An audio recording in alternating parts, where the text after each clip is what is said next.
트럼프 대통령이 최근 회고록을 공개한 볼턴에게 분노하며 던진 말입니다. 최근 볼턴 전 보좌관의 회고록이 공개되면서 화제가 되고 있습니다. 그간 백악관은 이 책이 국가 기밀 상황을 담고 있을 가능성이 있으니 승인을 받아야 한다며 출간을 저지해왔습니다. 그러나 출판사 측은 이번 저서는 볼턴 전 보좌관이 국가안보위원회와 협조하면서 수정 작업을 진행해온 결과를 반영한 것이라고 밝히며 볼턴이 백악관에서 있었던 이야기들을 말할 수 있는 수정헌법 1조에 정한 언론의 자유로 문제가 없다고 말했습니다. 결국 트럼프 행정부는 이 책에 국가 기밀에 속하는 사항들이 담겨있고 이는 국가안보를 해칠 수 있다며 법원의 출간 정지를 요구하는 민사소송을 제기했습니다. 볼턴이 백악관 보좌관으로 재직하는 동안 업무상 알게 된 기밀을 준수해야 한다는 의무를 위반했다는 것입니다. 하지만 미국 법원은 볼턴의 회고록 출간을 허용했습니다. 미 워싱턴 DC 연방법원은 현지 시간 20일 볼턴이 회고록 출판을 서둘러 국가안보를 위협했지만 정부도 출판금지 가처분 결정이 적절한 해결책이라는 것을 입증하지 못했다며 가처분 신청을 기각한 것입니다. 예상치 못한 법원의 판결에 트럼프는 분노하며 폭탄을 떨어뜨리는 것을 좋아하는 그에게 폭탄이 떨어질 것이라며 강경 대응할 뜻을 분명히 밝혔습니다. 법원 판결에 따라 볼턴 전 보좌관의 회고록은 오는 23일부터 판매가 이뤄질 것으로 알려졌는데 이미 언론의 상당수가 보도되고 있고 이미 인터넷엔 PDF가 나돌고 있습니다. 볼턴이 폭로한 내용 중에는 신빙성에 대한 논란이 제기되고 있지만 우리의 관심이 주목되는 부분들이 많았습니다. 이 회고록으로 우리가 알 수 있는 첫 번째는 볼턴이 북미 정상회담의 최고의 방해자였다는 것입니다. 초강경파 볼턴은 북미 회담 자체를 처음부터 반대했고 하노이 회담이 성사되자 절망감을 느꼈으며 심지어 북미 회담을 촉진하려는 문재인 대통령을 북미 협상에서 배제한다고 주장했습니다. 아시다시피 조지 부시 행정부 때 볼턴은 이라크 전쟁을 강력하게 지지했고 북한을 폭격해야 한다고 주장한 인물이었습니다. 그는 슈퍼 매파로 꼽힐 정도로 극단적인 신보수주의자로 북미 정상회담에서도 강경한 모습을 보여주었습니다. 볼턴은 하노이 정상회담이 타결됐다면 이는 미국의 재앙이라고 회고록에 기술하면서 자신의 회담이 깨지길 바랬고 그렇게 되자 안도했다고 했습니다. 지난 북미 정상회담이 결렬되면서 노딜로 끝난 것은 북한이 영변 핵시설 폐기 의사를 밝히며 전면적 제재 해제를 요구했으나 미국은 제재를 풀려면 플러스 알파가 더 필요하다며 북측의 제안을 받아들이지 않았기 때문이었습니다. 처음에 교착 상태가 이어지자 북한이 영변 핵시설에 대한 동결옥은 폐기 등의 조처를 취하는 대가로 미국이 개성공단이나 금강산 관광 재개를 허용하고 상호 연락사무소를 설치하는 등 이른바 스몰딜 합의가 이뤄지지 않을까 하는 관측이 이어졌습니다. 하지만 예상과 달리 아무런 것도 합의하지 못한 노딜로 끝났습니다. 여기엔 볼턴의 역할이 컸던 것으로 그의 회고록에서 밝혀졌습니다. 트럼프는 볼턴과 함께 하노이 2차 북미 정상회담을 준비하면서 빅딜, 스몰딜, 그리고 협상을 깨고 나가기 등 3가지 선택지를 준비했다고 했습니다. 여기서 볼턴은 트럼프에게 우리가 협상을 깨고 걸어 나가더라도 괜찮다고 확신시켰다고 했습니다. 볼턴은 트럼프가 스스로 당시 스캔들로 인해서 더 큰 기사를 만들려고 더 극적인 노딜을 선택했다고 했습니다. 또한 향후 협상에서 자신이 지렛대를 줄 수 있다는 판단에서 협상 파기를 선택했다고 주장하기도 했습니다. 이런 볼턴의 주장에도 노딜로 끝나게 하는데 그가 트럼프에게 영향을 줬다는 사실은 틀림없어 보였습니다. 또한 이미 알려진 바와 같이 볼턴이 북미 정상회담에 찬물을 끼얹은 건 북한에게 리비아 모델을 꺼내든 것입니다. 리비아 모델은 선 핵포기 후 보상을 뜻하는 바로 리비아의 독재자였던 무아마르 카다피 전 대통령은 2003년 3월 모든 대량 살상 무기의 포기 의사를 밝히고 비핵화를 이행시킨 바 있지만 2011년 반정부 시위로 권좌에서 물러난 후 은신하다가 총격에 숨지는 비참한 최후를 맞이했습니다. 이 때문에 김정은이 가장 두려워하는 것이 리비아 모델이었는데 볼턴은 김정은에게 리비아 모델을 직접적으로 언급한 것입니다. 트럼프는 지난 18일 트위터에서 미친 존 볼턴이 북한에 대해 리비아 모델을 보고 있다고 했을 때 다 망쳐버렸다며 나와 잘 지내던 김정은은 마치 그의 미사일처럼 폭발했다고 주장했습니다. 실제 트럼프의 말처럼 볼턴이 북미 정상회담을 망쳐버렸다는 말이 그의 회고록을 통해서 더욱 설득력을 갖고 있습니다. 볼턴은 처음부터 북한과의 대화에 대해서 회의적이었다는 것입니다. 볼턴은 1차 싱가포르 정상회담 장소를 놓고 북미가 신경전을 벌일 때 저러다 다 망가지는 게 내 희망이라고 적었습니다. 또한 북미 첫 정상회담이 성사되는 것조차 바라지 않는 심정을 노골적으로 표현했습니다. 이후 하노이 회담이 불가피해지자 볼턴은 절망적이라고까지 표현하기도 했습니다. 또한 볼턴은 북미 회담을 촉진하려는 한국 정부, 특히 문 대통령에 대해 노골적인 불만을 드러내기도 했습니다. 종전선언이 북한이 아닌 문 대통령의 아이디어라는 의심이 들었다고 말하고 심지어 문 대통령을 북미 협상에서 배제한다고 주장하기도 했습니다. 또한 문 대통령이 영변 핵시설 폐기를 불가역적 비핵화의 첫 단계라고 주장했는데 이는 조현병 같은 생각이라고 비판하기도 했습니다. 이에 대해 정의용 실장은 볼턴은 모든 상황을 자신의 관점에서 바라본 것으로 정확한 사실을 반영하지 않고 있다고 했습니다. 또한 청와대는 조현병이라는 말을 써서 정상을 모독한 것에 대해 실제 볼턴이 조현병에 걸린 것이 아니냐며 반격하기도 했습니다. 볼턴은 이번 회고록에서 트럼프 대통령은 하노이회담을 노딜로 마친 뒤 한 달도 안 돼 자신이 북한을 너무 강하게 대했던 게 아닌지 후회하기 시작했다고 적었습니다. 이후 트럼프는 북한에 대한 추가 제재를 취소하려고 했지만 볼턴은 이것도 반대했다고 했습니다. 모든 트럼프의 우호적인 결정과 협상에서 볼턴은 늘 반대한 것입니다. 결국 트럼프는 초강경론자였던 볼턴을 앞세워 대화의 주도권을 잡으려고 했으나 주도권을 잡기는커녕 바로 깨져버리는 결과를 낳게 된 것입니다. 두 번째로 볼턴의 증언 중에 우리를 놀라게 한 것은 주한미군 철수를 트럼프가 발언했다는 것입니다. 트럼프가 주한미군 주둔 비용으로 50억 달러를 못 받으면 한국서 즉각 철수하라고 엄포를 놓았다는 말이었습니다. 또한 트럼프 대통령이 북한 미사일 발사에 대한 보고를 받자 한국에 돈을 요구하기에 좋은 타이밍이라고 말했다는 증언도 제시되었습니다. 트럼프는 지난해 8월 아프가니스탄 문제 등에 관한 회의를 하던 중 한국에서 진행 중이던 한미연합훈련을 가리키면서 그 워게임은 실수라며 우리가 50억 달러 합의를 얻어내지 못한다면 거기에서 나오라고 말했다고 했습니다. 볼턴은 자신이 트럼프 대통령이 적당한 액수라고 판단하는 만큼 지불하지 않는 나라에서 미군을 철수하겠다는 그의 궁극적인 유업이 한국의 경우 진짜일 것을 두려워했다며 이를 저지하기 위한 전략을 세우려고 했다고 밝혔습니다. 또 미군 주둔국에 대한 비용 분담에 대해 그 액수와 방식은 다양했고 실제 비용이 얼마나 되는지에 대한 실질적인 합의는 없었다면서 미 국방부의 창의적인 회계 기술에 따라 거의 모든 비용 수치가 높든 낮든 정당할 수 있었다고 설명했습니다. 실제로 주한미군 방위비 협상은 교착 상태에 있으며 미국이 주한미군 철수를 이야기한 사실은 확인되지 않고 있습니다. 그럼에도 볼턴의 말처럼 미국 측은 지난해 방위비 분담금보다 50% 많은 금액을 주장하고 있고 우리 정부는 지난해보다 13% 오른 액수를 마지노선으로 제안한 바 있습니다. 미국은 끊임없이 방위비를 압박하며 한국 정부와 유연성을 보여야 한다고 설득하려 하고 있지만 우리 정부는 더 이상은 양보할 수 없다며 선을 긋고 있습니다.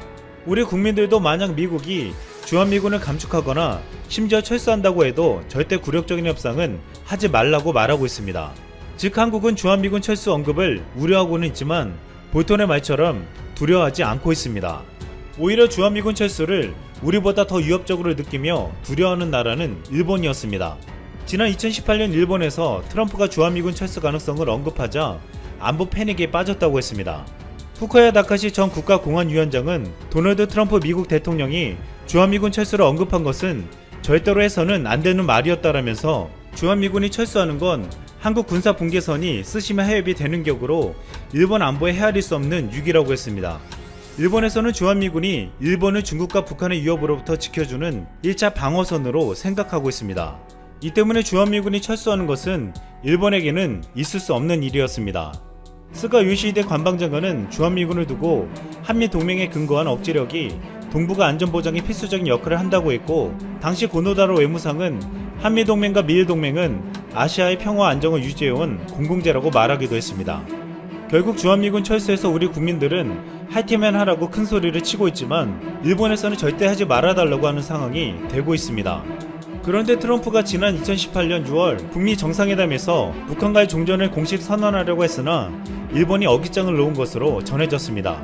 볼턴은 당시 트럼프가 종전 선언을 통해 한국 전쟁을 자신이 끝낼 수도 있다고 말할 수 있을 것으로 기대감에 매료돼 있었다고 했습니다. 그런데 볼턴은 트럼프가 당장 하려고 한 것처럼 그걸 공짜로 줘서는 절대로 안 된다고 생각한다고 강조했고 일본도 이에 반대하며 영향력을 행사했다고 했습니다. 실제로 당시 아베는 트럼프를 만나서 이런 말을 했습니다. 북한인들은 살아남은 자들로 그들은 자기네 체제에 목숨을 걸었다. 그들은 매우 거칠고 약삭빠른 정치인들이다. 이게 다시 반복되는 평범한 일상으로 생각하면 그들은 옛날 방식으로 돌아갈 것이다. 결국 싱가포르에서 서명한 6.11 북미 정상 공동 성명에는 종전선언이 포함되지 않았습니다. 일본은 북한의 위협도 두려워하지만 남북이 가까워지는 것을 견제하는 이중적인 태도를 보였다는 분석도 나왔습니다. 볼턴은 회고록에서 일본에게도 조현병이라는 말을 쓰기도 했습니다. 일본은 이란에게는 원유라는 이익 때문에 유연한 형태를 취하지만 북한을 상대로는 최대 압박을 지지하는 강경 입장을 보인다는 것이었습니다. 그동안 트럼프는 자국의 이익만을 중시하며 협상에서 유리한 자리에 서기 위해 초강경파 볼턴을 이용하고 동맹국들에게까지 무리한 요구를 관철하려 했습니다. 하지만 트럼프는 결국 볼턴에게 처참하게 배신당하고 재선과도에도 먹구름이 끼고 있습니다. 국가 간의 최정상급 외교 무대에서는 사실상 그 안에서 이루어진 대화를 짐작할 뿐 구체적으로는 알 수는 없습니다. 특히나 미국과 같은 초강대국의 백악관에서 일어나는 외교전은 극비 중에 극비로 분류가 되어 있는 것이죠. 그러나 이번 볼턴의 회고록은 즉시 백악관에 소송당할 정도로 역대급 폭로전이 이어지고 있습니다. 게다가 회고록의 베일이 벗겨질수록 그 세부 내용이 충격적이고 한국까지 관련되어 있기 때문에 매우 큰 파장으로 다가오고 있습니다. 또한 한중일을 아우르는 동북아시아에 관한 볼턴 폭로전은 지금까지 추측만 하던 것이 대략의 윤곽이 드러나면서 더욱더 다양한 논란이 가중되고 있는 상황으로 전해집니다. 물론 그의 이야기는 여전히 상당 부분 검증이 필요한 자기 중심적인 시각에서 풀어낸 회고록이기 때문에 어디까지가 사실인가에 대한 의문을 들게 합니다만 몇몇 사안은 기존에 알려진 바와 겹쳐지고 있습니다. 첫 번째, 북미 종전선언, 일본으로 인해 무산. 트럼프 대통령이 2018년 6월 북미 정상회담에서 미국과 북한의 종전을 공식 선언하려고 했으나 일본이 반대하여 영향력을 행사한 것으로 전해졌습니다. 볼턴은 6월 12일 싱가포르 북미 정상회담을 준비하는 과정을 설명하며 일본의 이 같은 행태를 털어놓았습니다. 볼턴 전 보좌관은 회담 일주일 전 트럼프 대통령, 마이크 폼페이오 국무부 장관과 오찬을 함께했다며 트럼프 대통령이 한국 전쟁을 자신이 끝냈다고 말할 수 있을 것이라는 기대감에 매료돼 있다는 나쁜 소식이 있었다고 소개했습니다. 그는 나는 특정 지점에서 북한에 그런 양보를 하는 것을 꺼리지는 않았으나 트럼프가 당장 하려고 한 것처럼 그걸 공짜로 줘서는 절대로 안 된다고 생각했다고 강조했습니다. 트럼프 대통령이 북미 종전선언을 하나의 제스처이자 언론 홍보용 횡재로 여겼을 뿐 국제관계에 미칠 중대한 영향은 전혀 생각하지 않았다는 주장이 뒤따랐습니다. 그런데 볼턴 전 보좌관은 북미 종전선언을 두고 일본의 입장을 무겁게 여기는 듯한 태도를 보였습니다. 그는 우리가 이런 양보를 할지도 모른다는 데 대해 일본이 특별히 불안해할 것이라는 점을 알고 있었기 때문에 그날 오후 워싱턴 DC를 방문하는 야치 쇼타로 일본 안보국장이 무슨 얘기를 할지 대단히 듣고 싶었다고 말했습니다. 일본의 의견을 볼턴도 상당히 반영했다는 것입니다. 북미 종전을 공동 성명 형식으로 선언하는 방안이 논의되는 가운데 아베 신조 일본 총리가 직접 경종을 울리고 나섰다는 회고도 나왔습니다. 볼턴 전 보좌관은 아베 총리가 너무 많은 양보를 하지 말라고 트럼프 대통령을 설득하기 위해 캐나다에서 열릴 G7 정상회의에 가던 길에 워싱턴 DC를 그날 방문했다고 밝혔습니다. 아베 총리는 트럼프 대통령에게 북한인들은 살아남은 자들로 그들은 자기네 체제에 목숨을 걸었다. 그들은 매우 거칠고 약삭빠른 정치인들이다. 이게 다시 반복되는 평범한 일상으로 생각하면 그들은 옛날 방식으로 돌아갈 것이라고 말한 것으로 전해졌습니다. 이와 같이 아베 총리와 볼턴 보좌관 등은 끊임없이 북미 관계에 관해 철저하게 부정적으로 응대했고 이 과정에서 트럼프 대통령은 결국 종전선언을 포함하지 않은 것으로 전해지고 있습니다. G7 캐나다에 참여하는 도중에 워싱턴까지 찾아가 종전선언을 회방놓을 정도로 아베의 의지는 대단했습니다. 일본이 생각보다 집요하게 남북미 관계에 파고들어서 자신들의 뜻을 관철시키기 위해 총리까지 가세한 모습입니다. 매파 볼턴과 한반도의 평화 모드를 방해하는 일본의 합작이 이러한 맥락에서도 드러나는 셈인 것입니다. 아베 총리는 특히 미국이 북한을 타격하는 방안을 지속적으로 지지했다고 볼턴은 밝히고 있습니다.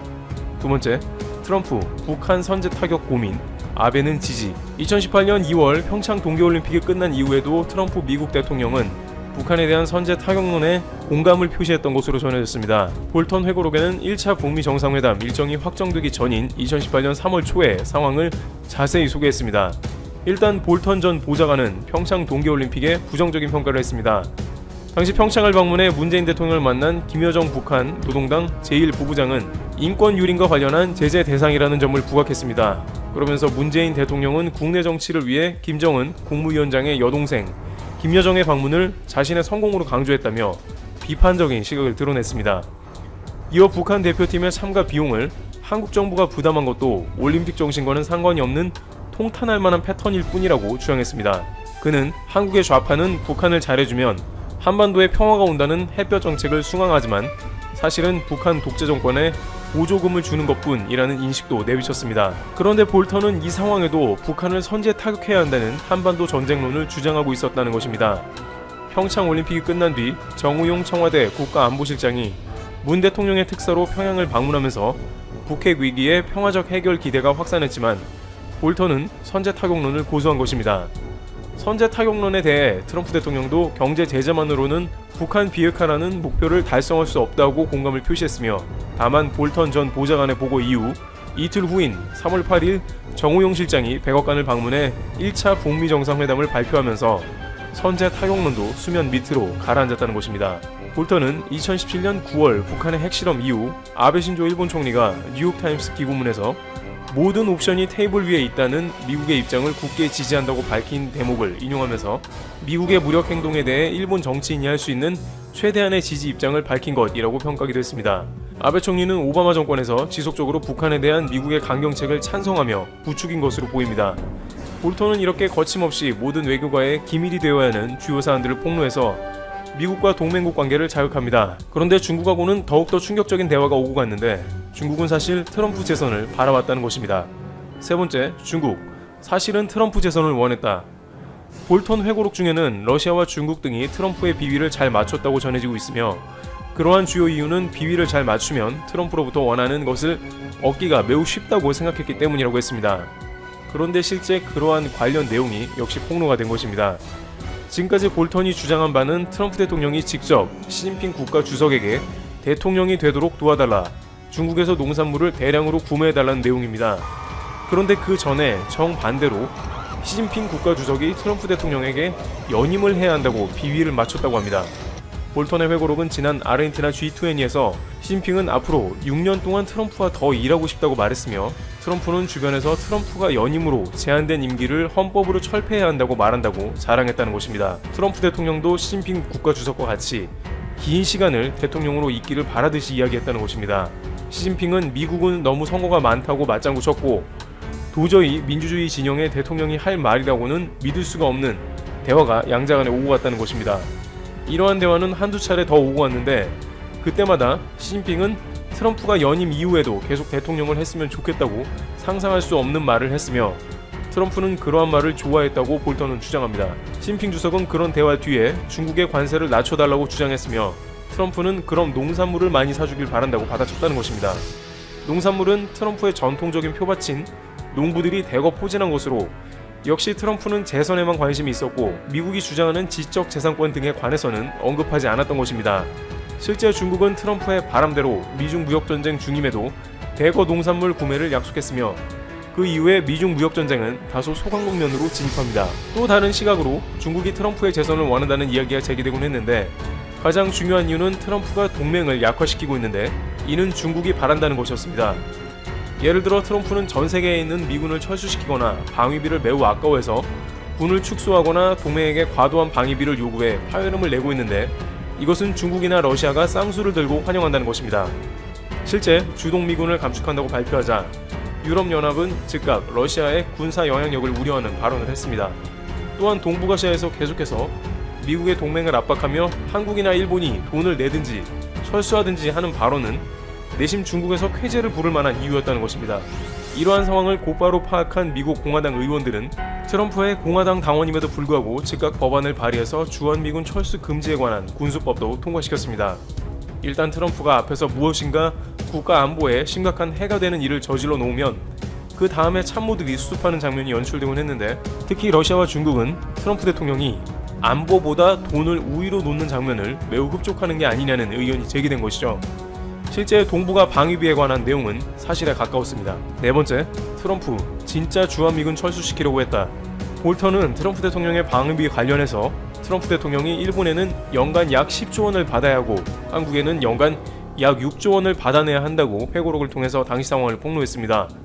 교도통신 보도에 따르면 볼턴 전 보좌관은 작년 7월 일본을 방문했을 때 야치쇼타로 당시 일본 국가안보국 국장에게 트럼프 대통령의 이런 방침을 전달했다고 23일 발간 예정인 회고록에 적었습니다. 볼턴 전 보좌관은 모든 주일미군을 철수시키겠다고 위협해 협상의 우위를 확보하라는 트럼프 대통령의 지시도 받았다고 공개했습니다.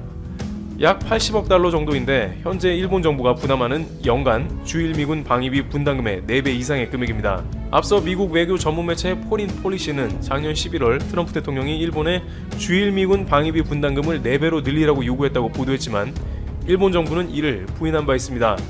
그런데 볼턴 전 보좌관이 회고록을 통해 자신이 그런 요구를 했다고 확인한 셈이 되는 것입니다. 비슷한 시기에 미국은 한국에도 연간 50억 달러에 달하는 주한미군 방위비 분담금을 요구하고 있었습니다.